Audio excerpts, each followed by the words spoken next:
Hi friends, നമ്മൾ കൊട്ടിയൂർ യാത്രയിലാണ് കേട്ടോ. അപ്പൊ ഇന്ന് വിശേഷപ്പെട്ട ഒരു ചടങ്ങ് നടക്കുവാണ്. ഇന്ന് ആരാധനയാണ്, തിരുവോണം രാവിലെ 7 മണിക്ക് മണത്തേനെ നിന്ന് പുറപ്പെട്ടു. അപ്പൊ നമ്മൾ കേളകെത്തി കേട്ടോ. കേളകത്ത് ശമനമുണ്ട്. വാഹനം നിരനിരയോ വാഹനങ്ങളെ ഉൾക്കൊള്ളാനുള്ള സ്ഥലം ഇവിടെ ഉണ്ടോ? ഇവിടുന്ന് ഒരു 7 കിലോമീറ്റർ കൂടി പശ്ചിമഘട്ടത്തിന്റെ താഴെയായിട്ടാണ് ഈ കൊട്ടിയൂർ ക്ഷേത്രം സ്ഥിതി ചെയ്യുന്നത്.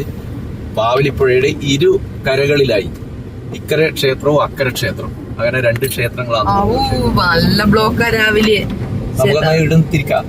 നമ്മള് കേളകത്ത് ബ്ലോക്ക് ആയി കേട്ടോ. കേളകം വരെ ഭയങ്കര ബ്ലോക്ക്. കേളകത്ത് നമ്മൾ അടക്കാത്തോട് വഴി ആന്നിപ്പം ഈ കമ്പിപ്പാലം എന്ന് പറയുന്ന പാലം കടന്ന് വലത്തോട്ട് തിരിഞ്ഞിട്ടാണ് പോകുന്നത്. അപ്പൊ അങ്ങനെ ഒരു വഴിയുണ്ട്. ചെറിയ വാഹനങ്ങൾക്കെല്ലാം പോവാം, വലിയ വാഹനങ്ങൾക്ക് പോകാൻ പറ്റില്ല. അപ്പൊ നമ്മള് കേളകം മുതൽ അങ്ങ് ബ്ലോക്കാണ്. അപ്പൊ എന്തായിരിക്കും ഇന്ന് കൊട്ടിയൂരത്തെ സ്ഥിതി എന്ന് പറയാൻ പറ്റില്ല. അത്രയും ഭയങ്കര പോകാം. നമ്മൾ തന്നെ അങ്ങ് അവിടം വരെ എത്തിപ്പെടുവോ എന്നാണ് ഇപ്പൊ സംശയം. അത് കാരണം നമ്മളിതാ ഇവിടെ വന്നിട്ട് പാർക്ക് ചെയ്തു. ഇനി ഇതാ ഓട് വഴിയിലേക്ക് കൂടിയാണ് നമ്മൾ ക്ഷേത്രത്തിലേക്ക് പോകുന്നു. നല്ല മഴയുണ്ട്, ചെറിയൊരു വഴിയുണ്ട്, ഇതിലേ പോവാന്നാ എല്ലാവരും പറയുന്നു. അപ്പൊ നമുക്ക് ഇതിലേ പോയി നോക്കാം. ഏതായാലും നമ്മളെ മെയിൻ റോഡിലും വിട്ട് നല്ല മഴയാണ്. ഒരുപാട് ജനങ്ങൾ വരുന്നുണ്ട്. വാഹനങ്ങൾ വെക്കാൻ സ്ഥലമില്ല. ഈ ഊട് പ്രദേശത്ത് തന്നെ വാഹനങ്ങൾ നിറഞ്ഞു കവിഞ്ഞു. ഇപ്പം തന്നെ കണ്ടോ, ഓരോരോ വണ്ടികൾ നിർത്തിയിട്ടുള്ള. ഇതിലെന്നെ താഴോട്ട് ഇറങ്ങിയാൽ ക്ഷേത്രത്തിൽ എത്തിയെന്നാന്ന് പറഞ്ഞത്. ക്ഷേത്രത്തിന്റെ കെട്ടാണിത്. അതിരി ഇത് പ്രൈവറ്റ് ആണ്. ഇത് പ്രൈവറ്റ് പ്രോപ്പർട്ടി. തിരക്ക് ഒഴിവാക്കാൻ വേണ്ടിയിട്ട് എടുക്കുന്ന കഷ്ടപ്പാടുകൾ കണ്ടോ.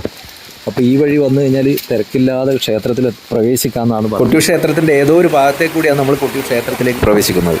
അന്നദാനത്തിന്റെ ദാനം. ഇത് ക്ഷേത്രത്തിന്റെ വക തന്നെയുള്ള ഒരു അന്നദാനത്തിന്റെ കേട്ടോ. നമ്മൾ ക്ഷേത്രത്തിലേക്ക് പ്രവേശിക്കുമ്പോൾ തന്നെ കാണുന്നത് ഇത് ഒരു അതിഭയങ്കരമായ ക്യൂ ആണ് കേട്ടോ. മഴ എന്ന് വെച്ചാൽ തകർത്ത് പെയ്യുന്നുണ്ട് കേട്ടോ. ഈ പാവത്താനും മഴ നനഞ്ഞ് തന്നെയുള്ള നിൽപ്പാണ്. ഇന്നത്തെ വിശേഷം അറിയോ? ഇന്ന് തിരുവോണം ആരാധനയാണ്. അതായത് വൈശാഖ മഹോത്സവത്തിൻ്റെ ഈ വർഷത്തെ ആദ്യത്തെ ആരാധനയായ തിരുവോണം ആരാധന. കൂടാതെ ഞായറാഴ്ചയാണ്, എല്ലാവർക്കും അവധി ദിവസമാണ്. അതുകൊണ്ട് തന്നെ ഭക്തജന പ്രവാഹമാണ്. ലക്ഷങ്ങളാണ് കൊട്ടിയൂർ ക്ഷേത്ര സന്നിധിയിലുള്ളത്. തിരുവോണം ആരാധന നാളിൽ പന്തീരടി നിവേദ്യത്തിന് മുൻപാണ് ശ്രീകോവിലിൻ്റെ നിർമ്മാണം പൂർത്തിയാകുന്നത്. മുളകൾ കൊണ്ട് 4 തൂണുകളും ഈറ്റ കൊണ്ട് കഴുക്കോലും പട്ടികയും ഞെറ്റിപ്പന ഓല കൊണ്ട് മേൽക്കൂരിയുമാണ് ശ്രീകോവിൽ പണിയുന്നത്. ഭഗവാന്റെ തീർത്ഥജലം ഒരു ഭക്തൻ എല്ലാവർക്കും കോരിക്കൊടുക്കുന്നതാണ് നമ്മൾ കാണുന്നത്. ഇവരെ ആരും ഇവിടെ നിയോഗിച്ച ആളെന്നല്ല, അത് സ്വന്തമായിട്ട് ചെയ്യുന്ന ഒരു പുണ്യകർമ്മമാണ്. ഈ തീർത്ഥം അതിരുചികരമായ ഒരു തീർത്ഥം തന്നെയാണ്. ബാവലിപ്പുഴയുടെ ഒരു ഉറവ് നീരാണിത്. ഇവിടുന്ന് ഓരോരാൾ മാറി മാറി വന്ന് തീർത്ഥജലം എല്ലാവർക്കും കോരിക്കൊടുക്കുന്നുണ്ട് കേട്ടോ. ഇതൊരു സൽക്കർമ്മമായി കണ്ടിട്ട് ചെയ്യുന്നതായിരിക്കാം എല്ലാവരും. തിരുവഞ്ചിറയിൽ ഭക്തരുടെ എണ്ണം കൂടിക്കൂടി വരികയാണ്. നല്ല മഴയുണ്ട്. ഞാൻ ഇതുവരെ ഇതേമാതിരിയുള്ള ഭക്തജന പ്രവാഹം കൊട്ടിയൂർ ക്ഷേത്രത്തിൽ ഇതുവരെ കണ്ടിട്ടില്ല. പ്രധാനപ്പെട്ട 3 ആരാധനകളിൽ ഒന്നാമത്തെ ആരാധനയാണ് തിരുവോണം ആരാധന. സാധാരണ ദിവസങ്ങളിലെ ചടങ്ങിന് പുറമെ ആരാധനക്ക് പ്രത്യേക പൂജകൾ നടക്കുന്നു. ആരാധന നാളിലെ ഉച്ചക്ക് ശീവേലിക്ക് സ്വർണം, വെള്ളി കുംഭങ്ങൾ, അതായത് ഭണ്ണാരങ്ങൾ എഴുന്നള്ളിക്കുന്നതിനാൽ പൊന്നിൻ ശീവേലി എന്ന് പറയുന്നു. ഉച്ചക്ക് ആരാധനാ സദ്യ നടക്കുന്നു. പ്രഥമൻ അടക്കമുള്ള വിഭവങ്ങളാണ് സദ്യക്കുള്ളത്. ആരാധനാ സദ്യ കോവിലകം കയ്യാലകളിൽ തയ്യാറാക്കി മറ്റു കയ്യാലകളിൽ വിളമ്പിക്കൊടുക്കുന്നു. കുടിപതികൾ, വാളശന്മാർ, കാര്യത്ത് കൈക്കോളൻ, പാട്ടാളി എന്നീ സ്ഥാനികർക്ക് ഭണ്ണാര അറയുടെ മുന്നിലാണ് സദ്യ. മറ്റ് സ്ഥലങ്ങളിൽ നടക്കുന്ന രീതിയിൽ നിന്നും വ്യത്യസ്തമായ രീതിയിൽ യാഗോത്സവത്തിന് തെക്കേ നടയിൽ സ്ഥിതി ചെയ്യുന്ന കൂത്തരങ്ങത്ത് വെച്ച് കൂത്ത് നടക്കുന്നു. പൂർണ്ണ രൂപത്തിലുള്ള മത്തവിലാസം കൂത്ത് ആരംഭിക്കുന്നത് തിരുവോണം ആരാധന മുതലാണ്.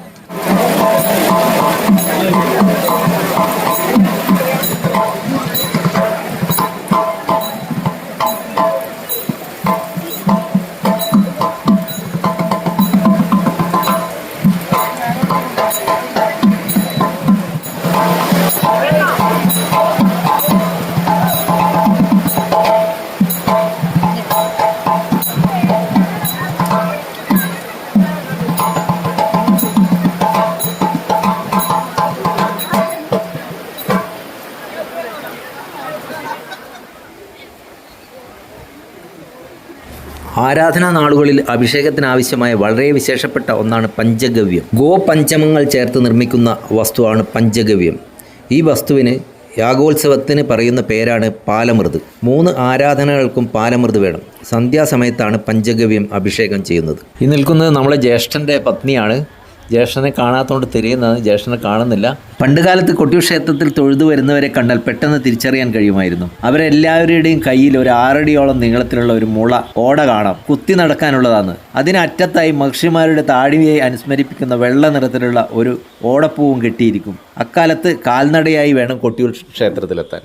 ഇത് പാരമ്പര്യ ഊരാളന്മാരായ 4 ഊരാളന്മാർക്ക് കയ്യാലകളുണ്ട്. അതിലൊരു കയ്യാലയായ തിട്ടയിൽ ടി നാരായണൻ നായരുടെ കയ്യാലയാണ്. വൈശാഖോത്സവത്തിനോടനുബന്ധിച്ച് ഞാൻ കൊട്ടിയൂർ ക്ഷേത്രത്തിലാണുള്ളത്. ഇന്ന് നമ്മളോട് കൊട്ടിയൂർ ക്ഷേത്രത്തിലെ വിശേഷങ്ങൾ സംസാരിക്കാൻ വേണ്ടിയിട്ട് കൊട്ടിയൂർ ക്ഷേത്രത്തിന്റെ പാരമ്പര്യമായ തിട്ടയിൽ നാരായണൻ അവറുകളാണ്. നമുക്ക് അവരുമായിട്ട് സംസാരിക്കാം. തിട്ടയിൽ നാരായണൻ നായർ പാരമ്പര്യ trustee, Kottiyoor Devaswom board chairman. വിശേഷം, ഇന്ന് ആദ്യത്തെ ആരാധനയാണല്ലേ? ജൂൺ 15-ാം തീയതി തിരുവോണം ആരാധന, ആദ്യത്തെ ആരാധന. അപ്പൊ ഇന്നത്തെ ദിവസത്തെ പ്രത്യേകത എന്തൊക്കെയാണ്? 4 ആരാധനയുള്ളത്. അതിൽ ആദ്യത്തെ ആരാധനയാണ് തിരുവോണാരാധന. ഇന്നാണ് ഈ തിരുവോണാരാധന. ഇന്നാണ് കൂത്ത് ആരംഭിക്കുന്നത്. ആരാധനയിലെ ആദ്യത്തെ ആരാധന തിരുവോണം. തിരുവോണം കഴിഞ്ഞാൽ പിന്നെ രേവതി. അങ്ങനെ 4 ആരാധന. 4 ആരാധനയും 4 ചതുശ്രവുമുണ്ട്. അങ്ങനെയാണ് ഉള്ളത്. അപ്പോൾ ആരാധനക്ക് ഇന്ന് തണ്ണീരാമൃത് എന്ന് പറഞ്ഞ ഒരു ചടങ്ങ് കൊണ്ടുവരും. അതുകൊണ്ട് അതിനാണ് പൂജ, ഇന്നത്തെ പൂജ. അത് എവിടെ നിന്നാണ് വരുന്നത്? അത് വരുന്നത് മാനന്തവാടിക്കടുത്തുള്ള ഒരു സ്ഥലമാണ്. ഒരു നായന്മാരുടെ ഒരു കൂട്ടായ്മയാണ്. അവരൊരു പിന്നെ ഇവിടുത്തെ ഒരു പാരമ്പര്യ അവകാശികളാണ് അവരുണ്ട്. അപ്പം സ്ഥാനികരാണ് കൊണ്ടുവരുന്നത്. പിന്നെ ഇവിടെ അതിന്റെ പൂജ കഴിഞ്ഞ് ഇന്നത്തെ ദിവസം എന്ന് പറഞ്ഞാൽ ഞായറാഴ്ചയും കൂടിയാണ്. ഇന്ന് വമ്പൻ തിരക്കാണ്. ഇത് രണ്ടിനെയും കൂടിയുള്ള വലിയ തിരക്കാണ്. ഭയങ്കര മഴയുമാണ്. Already red alert. പുഴകളിലൊക്കെ വെള്ളം വർദ്ധിച്ചിരിക്കുന്നു. ജനസംഖ്യയുടെ ഭക്തരുടെ തിരക്ക് ഗണ്യമായി വർദ്ധിച്ചിരിക്കുന്നു. പിന്നെ എല്ലാം കൊണ്ടും വലിയ ഒരു തിരക്കാണ് നിന്ന് നടക്കുന്നത്. ആദ്യത്തെ ആരാധന ആയതുകൊണ്ട് ഭക്തന്മാർ ലീവാണ്, കുട്ടികൾക്ക് ലീവാണ്, സ്കൂൾ ലീവാണല്ലോ. ഇനി ഓരോ ദിവസം കഴിയുന്നതിനും തിരക്ക് വർദ്ധിച്ചു വരും. സാധാരണ ആദ്യത്തെ 3 ദിവസം തിരക്കുകൾ ഉണ്ടാവാറില്ല. എന്നാൽ ഈ വർഷം അതിന് വിപരീതമായിട്ട് കടുത്ത തിരക്കാണ്. ഈ കൊട്ടിയൂർ ക്ഷേത്രം, ഇക്കര കൊട്ടിയൂർ ക്ഷേത്രം യാഗഭൂമി എന്താന്ന് വെച്ചാൽ ക്ഷേത്രമില്ലാത്ത ക്ഷേത്രം. അപ്പൊ ഇതിനെ പറ്റി ഒന്ന് വിശദീകരിക്കാമോ? ഈ യാഗഭൂമി എന്ന് പറയുന്നത് ദക്ഷനാണ് യാഗം നടത്തിയത്. ദക്ഷൻ എന്ന് പറഞ്ഞാൽ ദക്ഷൻ എന്ന് പറഞ്ഞാൽ ദക്ഷ പ്രജാപതിയാണ്. അദ്ദേഹം ബ്രഹ്മാവിന്റെ പുത്രനും ബ്രഹ്മസഭയുടെ അധ്യക്ഷനും നിഗ്രഹാനുഗ്രഹ ശക്തിയുള്ള ദക്ഷൻ. സ്ഥലത്തിന് പ്രത്യേകതയുണ്ട്. ദക്ഷന്റെ യാഗത്തിന് പ്രത്യേകതയുണ്ട്. ദക്ഷൻ യാഗം നടത്തിയ സ്ഥലത്തില് 3 ഭാഗവും ജലത്താൽ ചുറ്റപ്പെട്ടതും 100 വർഷത്തിനുള്ളിൽ മനുഷ്യ ശരീരങ്ങൾ സംസ്കരിച്ചിട്ടില്ലാത്തതും ജൈവ സമ്പത്താൽ സമ്പന്നവുമായതും ആയ സ്ഥലമാണ് ഈ യാഗത്തിന് തെരഞ്ഞെടുത്തത്. ആ യാഗത്തിന് ഇവനെ ഒഴിവാക്കിയാണ് യാഗം. ബാക്കി എല്ലാ ദേവതകളും, ബാക്കി എല്ലാവരും ഉണ്ട്. ശിവനെ മാത്രം ഒഴിവാക്കിയത്. ശൈവം എന്ന് പറഞ്ഞ ആ ഒരു ശക്തിയെ പൂർണ്ണമായും ഒഴിവാക്കുമായിരുന്നു. അപ്പോ യാഗസ്ഥലത്തേക്ക് വരുന്ന ആള് ഈ ദക്ഷന്റെ പ്രജകളാണ്.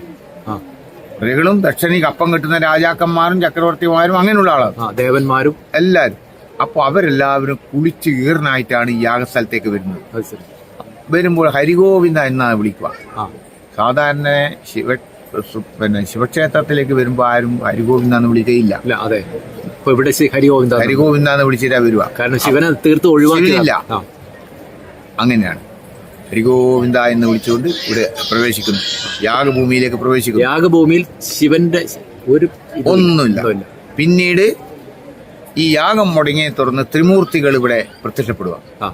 അപ്പോ ത്രിമൂർത്തികളിൽ ശിവനുണ്ടല്ലോ. ത്രിമൂർത്തികൾ, ആ ശിവനെ മഹാവിഷ്ണു കെട്ടിപ്പിടിച്ചുകൊണ്ട് ഈ യാഗം പൂർണ്ണമാക്കാൻ അനുവദിക്കണമെന്നും പറയും. ശിവൻ ഇവിടെ പ്രതിഷ്ഠിക്കുകയുണ്ടായി. അപ്പൊ അതാണ് ആലിംഗന പുഷ്പാഞ്ജലി. ശിവനെ വിഷ്ണു ശിവനെ കെട്ടിപ്പിടിച്ച് ആ ശിവന്റെ കോപത്തെ ശമിപ്പിക്കുകയും സാന്ത്വനപ്പെടുത്തി ശിവൻ ഇവിടെ സ്ഥാപിക്കുകയും മറ്റെല്ലാവരും ഒഴിയുകയും ചെയ്തു. യാഗം പൂർണ്ണമാക്കാനുള്ള അനുമതിയും നൽകി. അങ്ങനെ ബ്രഹ്മാവാണ് നേതൃത്വത്തിലാണ് യാഗം പൂർണ്ണമാക്കിയത്. മകന്റെ ആണെങ്കിലും അച്ഛന്റെ നേതൃത്വത്തിൽ യാഗം പൂർണ്ണമാക്കും. അപ്പൊ ഈ 11 മാസം പിന്നീട് യാതൊരു മനുഷ്യവാസമില്ല. നിർജീവമായ സ്ഥലം. പുഴകൾ 3 ഭാഗവും പുഴകളെ ചുറ്റപ്പെട്ടതാണ് ഈ സ്ഥലം. ഒരു ജൈവസമ്പത്ത് എന്ന് പറയുമ്പോൾ അത് പരിശോധിക്കുന്നത് എങ്ങനെയാണെന്ന് വെച്ചാൽ അന്നത്തെ കാലത്ത് ആധുനികമായ വിദ്യകളൊന്നും ഉണ്ടായിരുന്നില്ല. അത് അവിടുത്തെ കല്ലുകളും കുറ്റികളും മറച്ചിട്ട് നോക്കുക. നോക്കുമ്പോൾ അതിനകത്ത് ജീവനുള്ള വസ്തുക്കൾ, തേള്, കരിങ്കണ്ണി, പാമ്പ് ഇങ്ങനെ മുതലായത് ഉണ്ടായിരിക്കണം. അപ്പോൾ അവിടെ ആ ജൈവസമ്പത്ത് സമ്പൂർണ്ണമായുള്ള സ്ഥലത്ത് മാത്രമേ അതുണ്ടാവൂ. അതുപോലെ തന്നെ യാഗം നടത്തിയത് ഭൃഹു എന്ന് പറഞ്ഞ ഭൃഗുമുനിയാണ്. ഭൃഗുമുനി അദ്ദേഹത്തിന്റെ താടി ഓടപ്പൂ ആയിട്ട് നമ്മൾ കൊണ്ടുപോകുന്നത് അല്ലേ? ഭൃഗുമുനിയാണ് ഈ യാഗം നടത്തിയത്. അപ്പൊ അദ്ദേഹത്തിന്റെ താടിയാണ് ഓടപ്പൂവായിട്ട് നമ്മൾ വീടുകളിലെല്ലാം തൂക്കിയിടുന്നത്. വലിയ വ്യക്തിത്വത്തിന്റെ ഉടമയാണ് അദ്ദേഹം. ഭൃഗു സിദ്ധാന്തം എന്ന് പറഞ്ഞാൽ പല രാജ്യത്തുണ്ട്. നമ്മളെ പറ്റി, ഓരോരുത്തരെ പറ്റി, നിങ്ങളെ പറ്റി അറിയാൻ അതിൽ നോക്കിയാൽ നിങ്ങളെ പറ്റി അറിയാം. നിങ്ങൾ ആരായിരുന്നു, കഞ്ഞമ്മത്തിൽ ആരായിരുന്നു, ഈ ജമ്മത്തിൽ ആരാണ് എന്നൊക്കെ ഭൃഗു സിദ്ധാന്തത്തിലുണ്ട്. ഒഴിവാക്കിയതാണ് യാഗത്തിന്റെ മുടക്കത്തിന്റെ പ്രധാന. ശിവനെ ഒഴിവാക്കാൻ കാരണം അത് അനുമതിയില്ലാതെ മകള്, അത് 3-4 കാരണങ്ങളുണ്ട്. ഒന്ന്, ബ്രഹ്മാവ് 4 തലയുള്ള ആളാണ് ബ്രഹ്മാവ്. അതെ, അദ്ദേഹത്തിന്റെ ഒരു തല മുറിച്ചത് ശിവനാണ്. അത് എന്റെ വൈരാഗ്യം ദക്ഷനുണ്ടായിരുന്നു. ദക്ഷന്റെ അച്ഛനല്ലേ, അച്ഛന്റെ തലയാണ് മുറിച്ചത്. ആ വൈരാഗ്യം നിലനിൽക്കുമ്പോഴാണ് ഈ ബ്രഹ്മസഭയുടെ അധ്യക്ഷനായി ദക്ഷനെ തെരഞ്ഞെടുക്കുന്നത്. ആ ബ്രഹ്മസഭയിലേക്ക് ദക്ഷൻ പ്രവേശിക്കുന്ന സമയത്ത് ശിവൻ അവിടെ ഉണ്ടായിരുന്നു. ശിവൻ എഴുന്നേറ്റില്ല എന്നുള്ളത് ആ ഒരു വൈരാഗ്യം അത് വർദ്ധിപ്പിച്ചു. അപ്പൊ ശിവനെ വത്സിച്ചുകൊണ്ട് അദ്ദേഹം വളരെ സംസാരിച്ചു. ആ വൈരാഗ്യം വീണ്ടും നിലനിന്നു. പിന്നീടാണ് മകളെ ശിവൻ വിവാഹം കഴിച്ചത്. അതിനോടുകൂടി ഒന്നും കൂടി വൈരാഗ്യം വർദ്ധിച്ചു. മറ്റൊന്നും ചെയ്യാൻ നിവൃത്തിയില്ലാത്തത് കൊണ്ടാണ് ഈ യാഗം നടത്താമെന്ന് തീരുമാനിച്ചത്. പ്രകൃതി ഒഴിവാക്കിയിട്ട് നമുക്ക് യാഗം ഒന്നും ചെയ്യാനാവില്ലല്ലോ. ശിവൻ എന്ന് പറഞ്ഞാൽ പ്രകൃതിയുടെ ഭാഗമാണ്, സമ്പൂർണ്ണ പ്രകൃതി. അതാണ് ഈ അനർത്ഥത്തിന്റെ മൊത്തം കാരണം. വയനാടൻ മലകളിൽ നിന്ന് ഉത്ഭവിച്ച് ഒഴുകി വരുന്ന ബാവലിപ്പുഴ കൊട്ടിയൂരിലെ ശിവപ്രതിഷ്ഠയെ വലയം വെച്ച് അവിടെ അഭിഷേകം ചെയ്യുന്ന പശുവും നെയ്യും ഒഴുകിച്ചേർത്ത് അവസാനം വളവട്ടണം പുഴയിൽ ലയിച്ചേരും. ബാവലിപ്പുഴക്ക് മറ്റൊരു മനോഹരമായ പേര് കൂടിയുണ്ട്, വാങ്മയി നദി. വാങ്മയി നദിയിൽ വിധിപ്രകാരം സ്നാനം ചെയ്ത് പെരുമാളെ തൊഴുതാൽ ജ്ഞാനിയായി തീരുമെന്നാണ് വിശ്വാസം.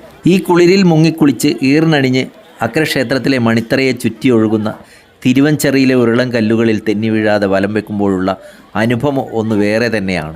മഴ കൂടെയില്ലാത്ത കൊട്ടിയൂർ യാത്രകൾ എന്നും വരണ്ട യാത്രകളാകുന്നു. ഇന്ന് ബാവലിപ്പുഴ വാങ്മയി നദി നിറഞ്ഞു കവിഞ്ഞൊഴുകയാണ്.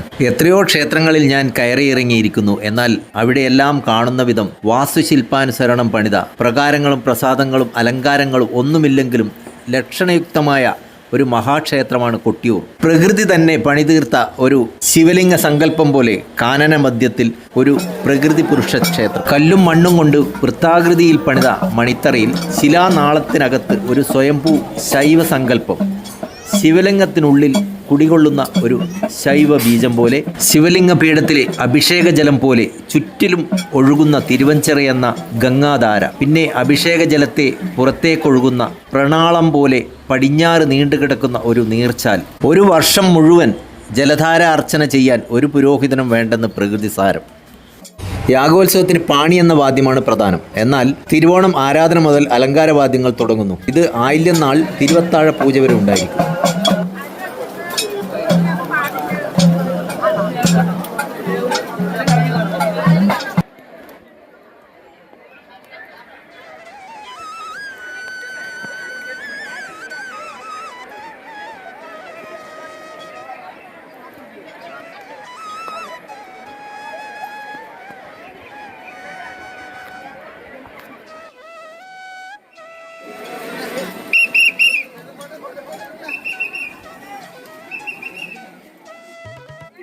ഭഗവാനെ ഒന്ന് തൊഴുത് പ്രസാദം മേടിക്കാൻ വേണ്ടി കിഴക്കേ നട വഴിയുള്ള ക്യൂവിൻ്റെ ദൃശ്യമാണ് നമ്മൾ കാണുന്നത്. നമുക്ക് നോക്കാം എവിടം വരെ ക്യൂ ഉണ്ട് എന്ന്.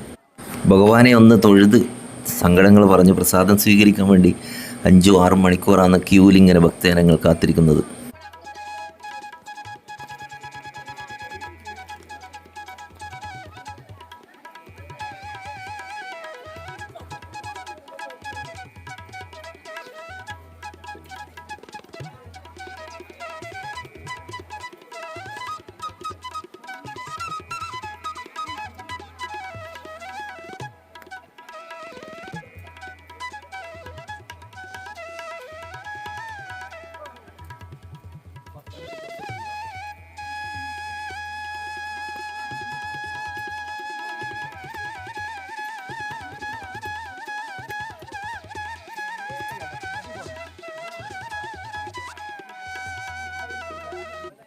കിഴക്കേ നടവഴിയുള്ള ക്യൂ നേരെ ബാവലിപ്പുഴയുടെ ഓരം വരെ എത്തിയിരിക്കുന്നു. ബാവലിപ്പുഴ നിറഞ്ഞ് കവിഞ്ഞൊഴുകുന്നൊരു ദൃശ്യമാണ് നമ്മൾ കാണുന്നത്. ഭക്തരുടെ നീണ്ട നിര അവിടെയും തീർന്നില്ല. ബാവലിപ്പുഴയുടെ പാലത്തിൻ്റെ മുകളിലൂടെ പോയി വാഹനങ്ങൾ പാർക്ക് ചെയ്ത ഗ്രൗണ്ട് വരെ ഉണ്ട് ക്യൂ. സെക്യൂരിറ്റി ഗാർഡ് കർശനമായ നിർദ്ദേശങ്ങൾ നൽകുന്നുണ്ട്. വെള്ളത്തിൽ ഇറങ്ങുന്നത്, വെള്ളം ക്രോസ് ചെയ്യാൻ പാടില്ല എന്നെല്ലാം നിർദ്ദേശങ്ങൾ നടങ്ങിക്കൊണ്ട് ചുറ്റിനും ഓടി നടന്ന് കളിക്കുന്നുണ്ട് അവർ.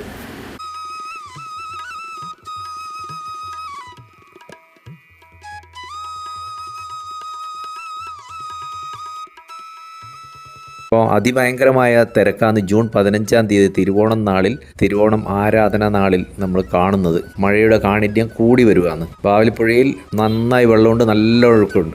ഈ പച്ച ഡ്രസ്സിട്ട് നടക്കുന്ന സെക്യൂരിറ്റി ഗാർഡാണ്. വെള്ളത്തിൽ ആരെങ്കിലും പോവുകയാണെങ്കിൽ രക്ഷിക്കാനുള്ള ഗാർഡുകളും ഇവിടെയുണ്ട്. കിഴക്കേ നടവഴി വെളിയിലോട്ട് പോകുന്ന ഭക്തരുടെ ഒരു കാഴ്ചയാണ് നമ്മൾ കാണുന്നത്. ഇവരെല്ലാം തൊഴുത് മടങ്ങുന്നവരാണ്. നോക്കൂ, ക്യൂ എത്ര ഭയങ്കരമായ ക്യൂ ആയിരുന്നു. അപ്പോൾ ഈ യാഗഭൂമിയിലുള്ള ജനങ്ങളുടെ ഒരു കണക്ക് തന്നെ ഇല്ല. ലക്ഷക്കണക്കിന് ആൾക്കാരാണ് ഈ തിരുവോണ ആരാധന കാണാൻ വേണ്ടി. യാഗഭൂമിയുടെ തെക്ക് വശത്തായിട്ടുള്ളതാണ് കൂത്തമ്പലം. കൂത്തമ്പലം എന്നാണ് പറയുക. ഇവിടെയാണ് കൂത്തരങ്ങേറുന്നത്. പടിഞ്ഞാറേ നടയിൽ ഇടവാവിലിയാണ് നമ്മൾ ഈ കാണുന്നത്. ഇടവാവിലി നിറഞ്ഞ് കവിഞ്ഞൊഴുകുന്നുണ്ട്. ഭക്തജന പ്രവാഹമുണ്ട്, നല്ല മഴയുണ്ട്. എടവാവിലിൻ്റെ പാലം മുറിച്ച് കിടക്കുന്ന ഭക്തജനങ്ങളെയാണ് നമ്മൾ കാണുന്നത്. ക്ഷേത്രത്തിൽ നിന്ന് വെളിയിൽ പോകുന്നവരും ക്ഷേത്രത്തിലേക്ക് വരുന്നവരും ആയുള്ള തിരക്കാണ് ഇത് കാണുന്നത്. അപ്പോൾ ഇവിടുന്ന് ഭക്തജനങ്ങളുടെ തിരക്ക് ക്യൂ വന്നിട്ട് ഇക്കരക്കുട്ടി ക്ഷേത്ര നടയിൽ വരെ ഉണ്ട് എന്നാണ് പറഞ്ഞത്. അപ്പോൾ അത് അങ്ങോട്ടേക്ക് പോകാൻ പറ്റാത്തതുകൊണ്ട് ഞാൻ പോയിട്ടില്ല. അപ്പോൾ ബാവലിയിൽ വെള്ളം നിറഞ്ഞ് കവിഞ്ഞൊഴുകുന്നു. എടവാവലി പാലത്തിൻ്റെ മുകളിൽ നിന്ന് നോക്കുമ്പോൾ ഭക്തർ ക്ഷേത്രത്തിലേക്ക് പ്രവേശിക്കാൻ വേണ്ടി കാത്തു നിൽക്കുന്ന ക്യൂ ആണ് കാണുന്നത്. കണ്ടോ, ജനസമുദ്രമാണ്. അപ്പോൾ ഇന്നത്തെ തിരക്ക് നിങ്ങൾക്ക് തന്നെ അനുമാനിക്കാം. ഇതാണ് പറഞ്ഞത്, പ്രകൃതിയും മനുഷ്യരും ഇണങ്ങിച്ചേരുന്ന ഒരു പുണ്യഭൂമി. നോക്കൂ, ഇത്രയധികം മഴ പെയ്തിട്ടും ജനങ്ങൾ ആ ഭക്തിസാന്ദ്രമായ ഒരു അന്തരീക്ഷത്തിലേക്ക് പോകാൻ വേണ്ടി കാത്തിരിക്കുകയാണ്. മണിക്കൂറുകളാണ് ജനങ്ങൾ ക്യൂവിൽ കാത്തിരിക്കുന്നത്. അതേമാതിരി യാത്ര ചെയ്യാനും മണിക്കൂറുകളാണ് വഴിയിൽ ബ്ലോക്കിൽപ്പെട്ട് കിടക്കുന്നത്. അചഞ്ചലമായ ഭക്തിയുടെ നിറകുടമാണ് ശ്രീ കൊട്ടിയൂർ ക്ഷേത്രം. ഈ പുണ്യഭൂമി ഒന്ന് സന്ദർശിക്കുക എന്ന് പറഞ്ഞാൽ തന്നെ ഒരു മഹാഭാഗ്യമാണ്. അതിനുവേണ്ടി എത്ര യാതനകൾ സഹിക്കാനും ഭക്തർ തയ്യാറാകുന്നു. അതാണ് ശ്രീ കൊട്ടിയൂർ ക്ഷേത്രത്തിൻ്റെ പ്രത്യേകത. മാത്രവുമല്ല, നമ്മളിവിടെ വന്നു കഴിഞ്ഞാൽ നമുക്ക് സമയം പോകുന്നതേ അറിയില്ല. രാവിലെ വന്നു കഴിഞ്ഞാൽ വൈകിട്ടാകുന്നതോ ഒന്നും അറിയുന്നില്ല. നമ്മൾ ഈ ഭക്തിയിലും ഈ ക്ഷേത്രത്തിലും ഈ മഴയും ഈ വെള്ളവും തിരുവഞ്ചെറിയും എല്ലാത്തിലും അങ്ങ് ലയിച്ച് ചേരുകയാണ്. മഹാദേവൻ്റെ പ്രസാദം വാങ്ങാൻ വേണ്ടിയിട്ടുള്ള ക്യൂ ആണിത്. 5-8 മണിക്കൂർ നേരം ക്യൂ നിന്നിട്ടാണ് മഹാദേവനെ ഒന്ന് തൊഴാനും പ്രസാദം വാങ്ങാനും ഈ ഭക്തർക്ക് കഴിയുന്നത്. ഈ പോകുന്നത് പടിഞ്ഞാറേ നടവഴി തിരുവഞ്ചിറയിലേക്ക് നേരിട്ട് ഇറങ്ങുന്നതാണ്. തിരുവഞ്ചിറയിൽ നമുക്ക് 3 പ്രദക്ഷിണമോ 4 പ്രദക്ഷിണം, എത്ര പ്രദക്ഷിണം വേണമോ ഒക്കെ, അതിന് നമ്മൾ ക്യൂ നിൽക്കേണ്ട ആവശ്യമില്ല. നമുക്ക് അവിടുന്ന് ഭഗവാന്റെ പ്രസാദവും തീർത്ഥവും കിട്ടണമെങ്കിൽ നമ്മൾ ക്യൂ നിന്ന് തന്നെ വാങ്ങണം. അപ്പോൾ അതിനുള്ള ക്യൂ ആണ് ഈ മുകളിൽ കാണുന്നതും. താഴെ നേരിട്ട് നമ്മൾ തിരുവഞ്ചിറയിൽ പ്രവേശിക്കുന്ന ഒരു ക്യൂ ആണിത്.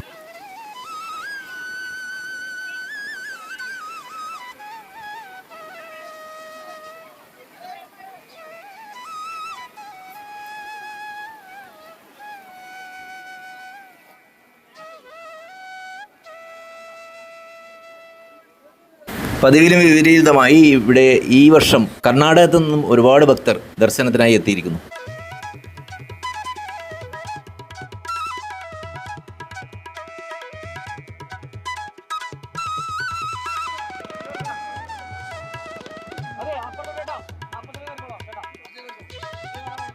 ഏകദേശം പൊന്നിൻ ശീവേലി തുടങ്ങാനുള്ള സമയമായി. അതിനുവേണ്ടി 2 ഗജവീരന്മാരെയും കുളിപ്പിച്ച് കുട്ടപ്പനാക്കി നിർത്തിയിരിക്കുകയാണ്. ഒന്ന് പിച്ചിയിൽ രാജീവ്, ഗജരാജരത്ന വലിയ ആനേന. രണ്ടാമത്തെ വഴുവാടി കാശിനാഥനാണ്, ഉയരം കുറഞ്ഞ ആന. പൊന്നിൻ ശീവേലി ആയത് കാരണം നെറ്റിപ്പട്ടം കെട്ടിയാണ് ആനേനെ തിരുവഞ്ചിറയിൽ ഇറക്കുക. പക്ഷേങ്കിൽ മഴ ആയതുകൊണ്ട് നെറ്റിപ്പട്ടം കെട്ടുമോ ഇല്ലയോ എന്നുള്ള സംശയത്തിലാണുള്ളത്. ശീവേലിക്കുള്ള സമയമായി. ഞാനും കയ്യാലെ ഇന്ന് വെളിയിൽ വന്നു ശീവേലി കാണാൻ. രാശി വിളിക്കുന്നതനുസരിച്ചാണ് ക്ഷേത്രത്തിലെ ഓരോ ചടങ്ങുകളും നടക്കുന്നത്. അതിനാൽ മുൻകൂട്ടി നമുക്ക് ഒരു ചടങ്ങിൻ്റെയും സമയം അറിയാൻ കഴിയില്ല. ശീവേലി എഴുന്നള്ളത്തിനായുള്ള ഗജവീരന്മാരെ തിരുവഞ്ചിറയിൽ ഇറക്കുന്ന രംഗമാണ് നമ്മളിപ്പോൾ കാണുന്നത്. മഴ കാരണം 2 ഗജവീരന്മാർക്കും നെറ്റിപ്പട്ടം കെട്ടുന്നില്ല. തിരുവഞ്ചിറയിൽ നിന്നും ഭക്തരെല്ലാവരെയും കരക്ക് കയറ്റി നിർത്തിയിരിക്കുകയാണ് ഇപ്പോൾ. ശീവേലി നടക്കുന്ന സമയത്ത് തിരുവഞ്ചിറയിൽ ഭക്തരാരും ഉണ്ടാവാൻ പാടില്ല എന്നതാണ് നിയമം.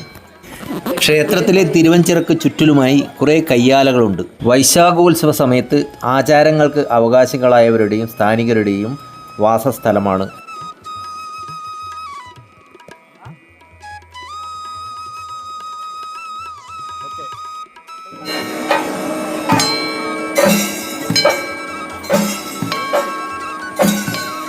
മുന്നിൽ ദേവിയും പിന്നിൽ ദേവനും ആനപ്പുറത്ത് തിടമ്പെഴുന്നള്ളിച്ച് സ്വർണ്ണ വെള്ളി ഭണ്ണാരങ്ങളും സ്ഥാനികരും തിരുവഞ്ചിറക്ക് ചുറ്റിനും വലം വെക്കുന്നതാണ് ശീവേലി എഴുന്നള്ളത്ത്. ഈ സമയം തിരുവഞ്ചിറയിൽ മറ്റാരും ഇറങ്ങാൻ പാടില്ല.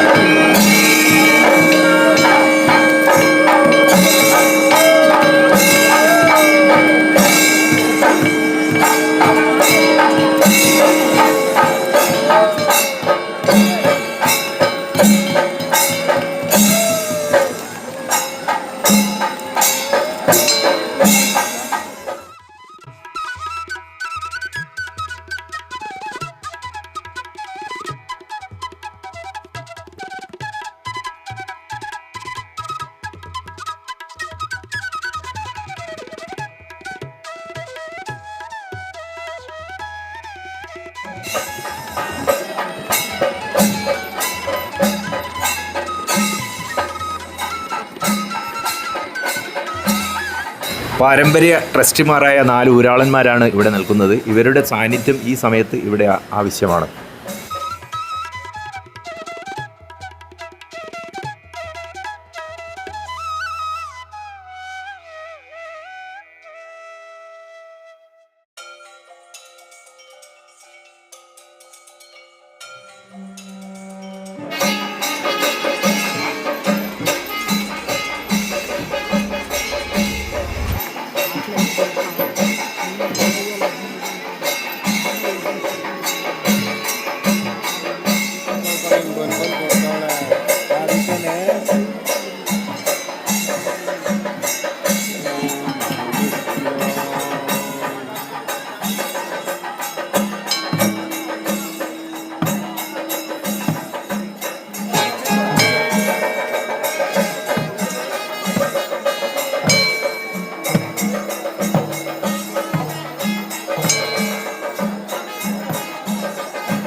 അങ്ങനെ എടുത്ത് ചേട്ടാ.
വൈശാഖോത്സവവുമായി ബന്ധപ്പെട്ട് നടക്കുന്ന ചടങ്ങുകളിൽ അതിമനോഹരമായ ഒരു ചടങ്ങാണ് ശീവേലി എഴുന്നള്ളത്ത്.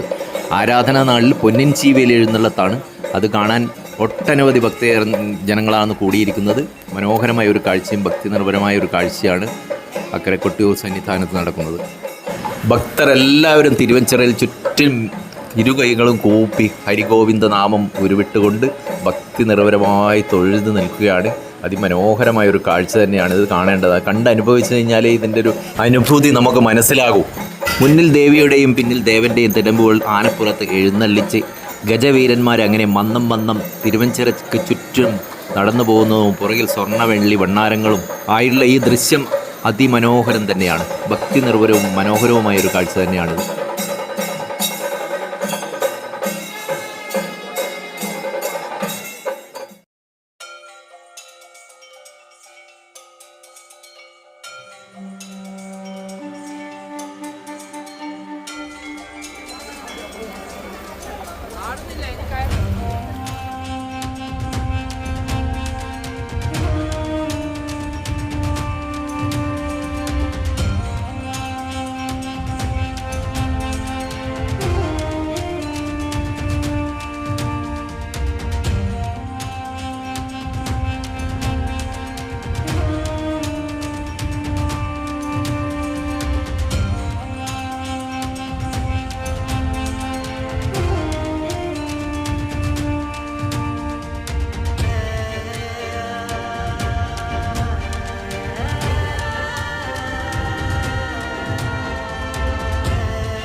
പൊന്നിൻ ശീവേലി കഴിഞ്ഞ് ഗജവീരന്മാർക്ക് ആനയോട്ട് നടത്തി തിരുവഞ്ചിറയിൽ നിന്നും പുറത്തേക്ക് എഴുന്നള്ളിക്കുകയാണ്.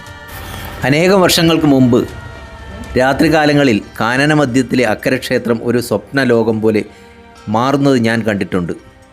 മിന്നാമിന്നുങ്ങൾ തീർക്കുന്ന നുറുങ്ങുവെട്ടവും വിഹ്വലമായ ഇരുട്ടിൽ എണ്ണവിളക്കുകളുടെ ജ്വാലയും മാത്രമുള്ള രാവുകൾ. ഭക്തിയുടെ സാന്ദ്രത കൂടണമെങ്കിൽ ദീപങ്ങൾ ജ്വലിക്കുന്നിടം ഇരുണ്ടതായിരിക്കണമെന്ന് കാഴ്ചയുടെ അനുഭവ പാഠമാണല്ലോ. പിന്നീട് 4 പതിറ്റാണ്ടുകൾക്ക് മുൻപ് ഈ കാനന വഴിയിലുടനീളം വൈദ്യുത വിളക്കുകൾ പ്രത്യക്ഷപ്പെട്ടു. ഉത്സവകാലം കഴിഞ്ഞാൽ അക്കരെ കൊട്ടിയൂരിൽ പോകാൻ പാടില്ലെന്നാണ് നാട്ടുനടപ്പ്. വർഷത്തിൽ 11 മാസം മുഴുവനും മനുഷ്യ സ്പർശനമേൽക്കാതെ ഏകാന്ത ധ്യാനത്തിൽ വലയം പ്രാപിച്ചിരിക്കുന്ന രുദ്രസന്നിധി ക്ഷേത്രമില്ല ക്ഷേത്രമായ ശ്രീ അക്കരെ കൊട്ടിയൂർ ക്ഷേത്രം.